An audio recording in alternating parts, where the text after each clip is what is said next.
বিসমিল্লাহির রহমানির রহিম। আসসালামু আলাইকুম। আজকে আমি আপনাদের সাথে শেয়ার করতে যাচ্ছি একটি পার্টি ওয়্যার ড্রেস। এই ড্রেসটি আমি তৈরি করেছি আমার বাচ্চার জন্য। আপনিও কিভাবে পারবেন আপনার বাচ্চার জন্য এত সুন্দর একটি ওড়না ফিক্সড করা এই ড্রেসগুলো আপনারা কিভাবে তৈরি করবেন আজকে পুরো ভিডিওতে সেলাই থেকে কাটিং পর্যন্ত একদম ডিটেলসে দেওয়া আছে। আশা করছি আপনারা প্রথম থেকে শেষ পর্যন্ত আমার চ্যানেলটি সাবস্ক্রাইব করে শুরু করবেন।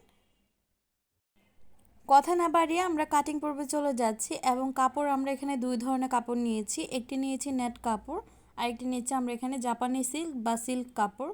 আপনারা যে কোনো ধরনের ইনারের কাপড় কিন্তু ব্যবহার করতে পারেন। কম দামি ব্যবহার করলেও ভালো, আবার বেশি দামি করলেও ভালো। নিজের মেয়ের জন্য তৈরি করছি, আমি একটু ভালো কোয়ালিটির কাপড় দেওয়ার চেষ্টা করছি। এখানে 1.5 গজ পরিমাণের মতো কাপড় আছে। 1.5 গজ থেকে কিন্তু আমাদের হাফ ইঞ্চির মতো কাপড় বা অল্প একটু কাপড় বেঁচে যাবে, সেটা আমরা লাস্ট পর্যায়ে দেখিয়ে দিব। যেহেতু এগুলো এক ধরনের সিল্ক টাইপের কাপড় বা একদম মসৃণ না, একদম একটা সফট টাইপের কাপড়, তো সেটা কিন্তু কাটতে গেলে একটু বাঁকা হয়ে যায়। আমি উপর থেকে একটু সাইড থেকে কর্নার থেকে কাপড় কাটিং করে ওটা সুতার জন্য এনেছিলাম, সেই জন্য উপর থেকে আমরা মাপ নিয়ে এটার ইনার পার্টটা নিচ্ছি আমরা 30 ইঞ্চি, পুরো যে ইনারের লংটা। তো এখানে প্রথমে আমি 21 ইঞ্চিতে মেজারমেন্ট করে নিব নিচের ঘেরের অংশটা। এটা আমরা কিন্তু নেট কাপড়টা থেকে একটু ছোট কাটবো। তো 21 ইঞ্চিতে আমরা এখানে দুইটি পার্ট কাপড় কাটিং করে নিব। যেহেতু ইনার পার্টে আমাদের থাকবে, তো আমার ওই সাইড থেকে একটু কাপড় কাটা হয়েছে, সেটা কোনো সমস্যা হবে না। তো সেই জন্য এটা আমি নিচের দিকে ঘুরিয়ে দিয়ে দিব। এটার মাপ অনুযায়ী আমি আরেকটি কাপড়ও কাটিং করে নিব। যেহেতু এটা এখানে একটা পার্টের জন্য আমরা কাটিং করেছি, মানে সামনের দিকের জন্য, এবং ব্যাক পার্টের জন্য আমরা সেমভাবে কাটিং করে নিচ্ছি ইনার পার্ট। দুইটা পার্ট আমরা 21 ইঞ্চিতে সেম মেজারমেন্টেই কাটিং করে নিয়েছি। আপনাদের বোঝার সুবিধার্থে আরেকবার মেজারমেন্টটা করে দেখিয়ে দিয়েছি 21 ইঞ্চি।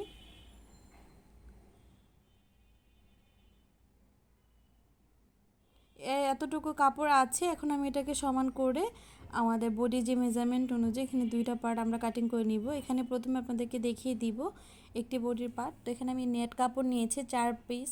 তো 4 পিস নেওয়ার কারণ হচ্ছে দুইটা আমরা সামনের বডির অংশতে ব্যবহার করব, দুইটা আমরা ব্যাক পার্টে ব্যবহার করব নেট কাপড়, এবং সিল্ক কাপড়টা আমরা হাফ যেহেতু ব্যবহার করব, তো সেই জন্য আমরা এখানে প্রথমে ইনার কাপড়টাতে একটু উপর দিকে রাখছি। মোট আমরা বডির অংশটা 11 ইঞ্চি নিচ্ছি এবং কাঁধের অংশের দিকে আমরা 3 ইঞ্চি উপরের দিকে এক্সট্রা রাখছি। ইনারের যে অংশটা সেটা আমরা বাদ দিয়ে তারপর নিচ্ছি 7.5 ইঞ্চি। এখানে 2 পিস আমরা কাপড় কাটিং করে নিব। 2 পিস কাপড় কাটিং করা হয়ে গিয়েছে। এক্সট্রা ফেব্রিকটা এটা আমাদের বাড়তি অংশ। ইনার পার্টটার সাথে আমরা নিচের যে উপর ডিজাইন করার যে কাপড়টা সেটা রেখেছি। এখন আমরা বডি মেজারমেন্ট অনুযায়ী কাটিং করে নিব।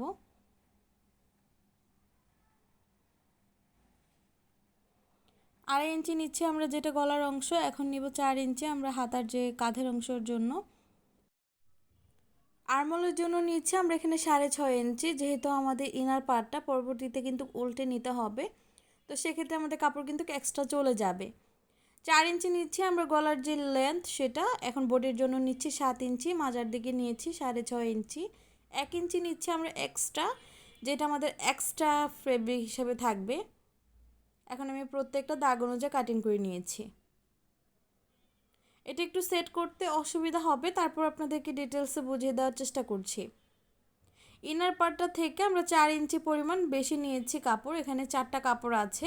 আমরা প্রথম যে লেয়ারটা কাটিং করেছি 1 পার্ট করে, তারপর কিন্তু আমরা সেকেন্ড পার্ট কেটেছি 2 পার্ট করে। এখন আমাদের যে উপরে ব্যবহার করব, মানে একদম দুইটা নেট কাপড় উপরে আরেকটি নেট কাপড় ব্যবহার করব, সেটার জন্য এখানে আমরা 15 ইঞ্চি নিয়েছি। এখন উপরে যে নেট কাপড়টার উপরে আমরা এখন ব্যবহার করব 16 পিস কাপড়, এখানে 11 ইঞ্চি করে নিয়েছি।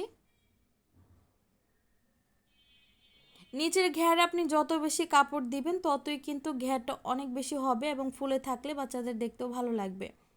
তা আমার অতটুকু করে কাপড় বেঁচে গিয়েছিল। এখন আমাদের ইনার পার্টটার সাথে বডির যে মেজারমেন্ট অনুযায়ী এখানে সেলাই করার আগে এই সেলাইটা দিয়ে নিতে হবে। যেহেতু এই কাপড় থেকে প্রচুর পরিমাণ সুতা ওঠে, তো সেই কারণে কিন্তু পরবর্তীতে বাচ্চাদের ইচিং হতে পারে বা চুলকাতে পারে। তো সেই জন্য এখানে আগে থেকে একটু কাপড় ভাঙা দিয়ে আমরা ভিতরের দিকে ফোল্ড করে নিয়েছি, আরমোলটাও আমরা একটি ভাঙা দিয়ে ফোল্ড করে নিয়েছি। অবশ্যই এই কাজটি আপনারা ভুলেও করবেন না, আর ইনার পার্টের সাথেই কিন্তু জয়েনিং করে উল্টে নেবেন, তো সেই ক্ষেত্রে কিন্তু কাপড়টা আর ছোটো হবে না। নেট কাপড়টা আমরা এখন সেলাই করে নিব। তো সেলাই করার আগে আমরা নেট কাপড়ের যে গলাটা সেটা সেলাই করে নিচ্ছি, একটার সাথে আরেকটা রেখে তারপর সেলাই করে নেওয়ার পর ছোট ছোট করে কাট করে এটাকে উল্টে নিব।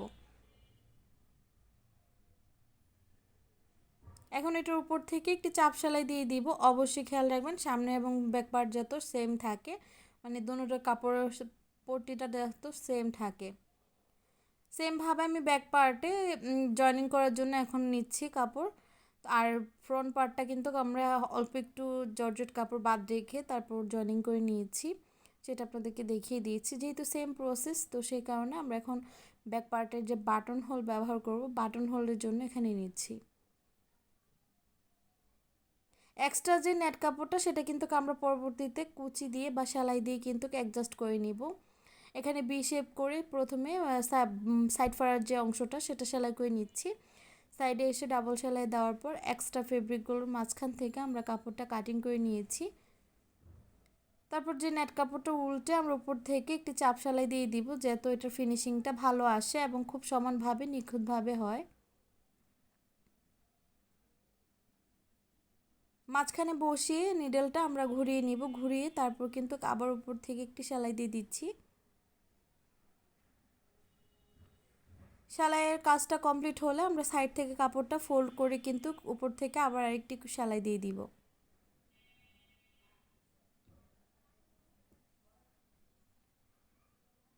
সেমভাবে আমি দুইটা সাইডে কমপ্লিট করে নিয়েছি। আর অবশ্যই এখানে একটি ফিতা জয়েনিং করে নেবেন, যেহেতু পরবর্তীতে বোতাম বা বাটন হোল বা হুক যে কোনো কিছু লাগানোর আগে অবশ্যই একটি ফিতা তৈরি করে নেবেন। এখানে আমি একটি হাতের সাহায্যে রাউন্ড করে এখানে ফিতা লাগিয়ে নিচ্ছি জামার এক সাইড থেকে। আমাদের পিছনের ব্যাক পার্টের যে সাইড ফার অংশটা সেটা কমপ্লিট হয়ে গিয়েছে। এখন আমাদের কাজ হাতের যে কাঁধের অংশগুলোকে জয়েনিং করে নিব। বডিতে আমরা হাফ দিয়েছি,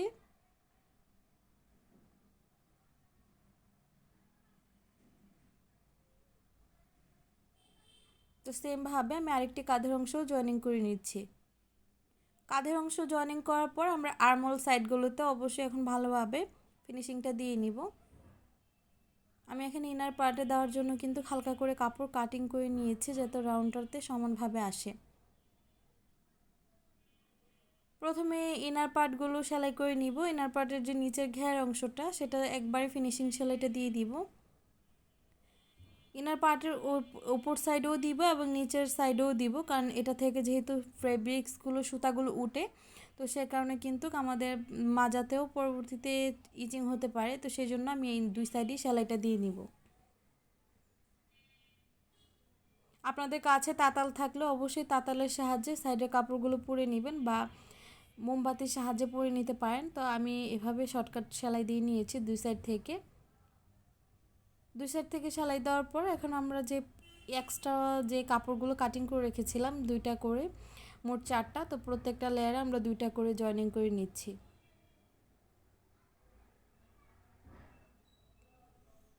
এখন আমি ইনার পার্টের সাথে এই কুচিয়ে দেওয়ার কাপড়গুলো জয়েনিং করে নিব। এখানে দুইটা কাপড়ই আমাদের একটি মাঝের অংশতে কাজ লাগবে, তো একটি কাপড়ের উপর আমরা এই দুইটি কাপড় জয়েনিং করে নিচ্ছি। একটি নেট কাপড় আমাদের হাফ হয়েছে, আরেকটি নেট কাপড় আমরা আরেকটি সাইড থেকে জয়েনিং করে নিচ্ছি। এভাবে জয়েনিং দেওয়ার পর আমাদের যে সেকেন্ড পার্ট, তো সেকেন্ড লেয়ারটা আমরা এখানে প্রথমে দুইটা সাইড জয়েনিং করে নিব, মানে জোড়া লাগিয়ে দিব। জোড়া লাগানোর পর যে আমরা 15 ইঞ্চিতে থাকগুলো কাটিং করে রেখেছিলাম, মানে 16টা পার্ট কাটিং করে রেখেছিলাম, সেগুলোও কিন্তু এই পার্টটার সাথে জয়েনিং করব। তো তার আগে কুচি দিয়ে নিব। পার্ট বাই পার্ট আমরা জয়েনিং করে নিচ্ছি। নেট কাপড় জোড়া না দিলেও হয়, তো পরবর্তীতে বাচ্চারা যখন ঘুরবে বা কোথাও থেকে খেলে নামতে যাবে, তো সেক্ষেত্রে কিন্তু লেয়ারগুলো আলাদা আলাদা হয়ে যাবে। তো সেক্ষেত্রে আমি সাজেস্ট করব অবশ্যই এভাবে একটি সেলাই দিয়ে নেবেন। নেট কাপড়ে যেহেতু কোনো এক্সট্রা সুতা বের হয় না, তো সে কারণে কিন্তু কোনো টেনশনই থাকে না। লেয়ারগুলো প্রত্যেকটা আমি একটার সাথে আরেকটা জয়েনিং করে নিয়েছি। 16টা পার্ট আমরা একসাথে অ্যাটাচ করার পর হাতের সাহায্যে আমি এভাবে কুচি দিয়ে নিচ্ছি। এখানে কোনো ধরা বাঁধা নিয়ম নেই যে সমান মাপিয়ে কুচি দিতে হবে। পরবর্তীতে যে সেলাইয়ের বাড়তি অংশ থেকে কাপড়গুলোতে সমান করে নেবেন, যাতে আমাদের উপর থেকে যখন আমরা নিচের ঘেরটাতে সেলাই করব যাতে সমান ভাঁজই থাকে। এভাবে সেলাই করার পর আমরা এখন লেয়ারটার উপরে জয়েনিং করে নিচ্ছি।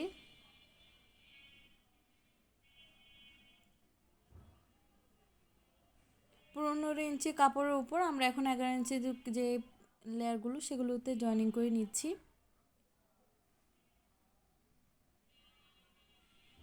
উপর থেকে আমরা যে সেলাইটার উপর থেকেই কিন্তু সেলাই দিয়ে নিচ্ছি। এখানে বেশি যেখানে কুচি হয়েছে সেখানে কিন্তু আমরা অ্যাডজাস্ট করে দিচ্ছি, বা কম কুচি হয়েছে সেখানেও অ্যাডজাস্ট করে নিয়েছি। এভাবে কুচি দেওয়ার পর এখন আমাদের মাজার যে উপরের পাটটাতে আবার মেশিনের সাহায্যে এখানে কুচি দিয়ে নিচ্ছি। আপনারা চাইলে হাতের সাহায্যেও কিন্তু কুচিটা দিয়ে নিতে পারেন। হাতের সাহায্যে দিলে অবশ্যই এভাবে সমান করে ধরেই দিবেন।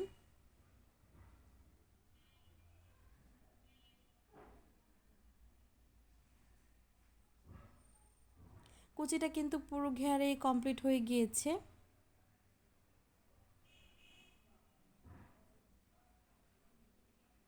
কমপ্লিট হওয়ার পর এখন আমাদের কাজ যে মাজার ছাতে আমাদের যে ইনার পার্ট বা ঘেরের অংশগুলো সেগুলো লাগানোর আগে ওড়নাটা যে আমরা জয়েনিং করব, তো সেই জন্য এখানে আমি কাপড় নিয়েছি প্রায় 25 ইঞ্চির মতো। তো এই সাইড থেকে বডির সাথে আমরা কুচিটা দিয়ে অ্যাডজাস্ট করে কাঁধের অংশের দিকে আমরা সেলাই দিয়ে নিব। তো সেই জন্য আগে মাজার সাইডে মানে বডির অংশের মাজার সাইডে এক সাইড থেকে আমরা বডির জয়েনিংটা করে নিয়েছি। করার পর আমরা এক হাতে এভাবে ধরে আরেক হাতে এভাবে সমান করে কাঁধের অংশের দিকে এসে অবশ্যই ডাবল সেলাই দিয়ে দিব। যেহেতু এখানে আমরা পুঁতি দিয়ে পরবর্তীতে ডিজাইন করব, তো সেই ক্ষেত্রে কিন্তু খারাপ লাগার কোনো প্রশ্নই আসে না। আমি যেহেতু আমার বাচ্চার পড়ার ছবিগুলো দিয়েছি আপনাদের সাথে, অবশ্যই আপনাদের ভালো মন্দটা আমাকে জানিয়ে দিবেন। আমি চেষ্টা করব আপনাদেরকে ভালোভাবে আনসার দেওয়ার।